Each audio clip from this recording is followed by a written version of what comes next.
त्रिदलं त्रिगुणाकारं त्रिनेत्रं च त्रियायुधं त्रिजन्म पापसंहारम्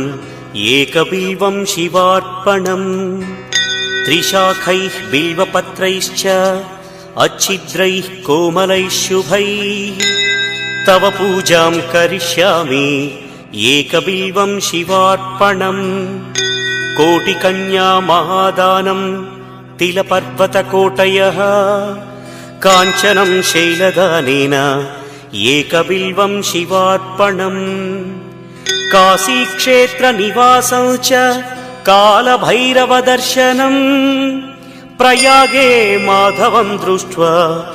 एकबिल्वं शिवार्पणम् इन्दुवारे व्रतं स्थित्वा निराहारो महेश्वर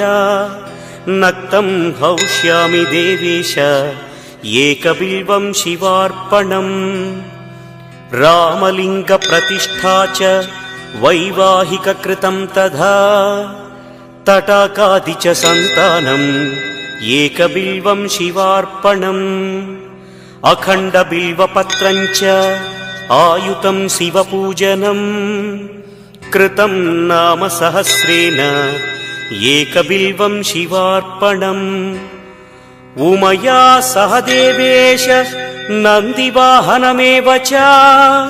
भस्मलेपनः सर्वाङ्गम् एकबिल्वं शिवार्पणम् सालग्रामेषु विप्राणां तटाकं दशकूपयोः यज्ञकोटिसहस्रस्य एकबिल्वं शिवार्पणम्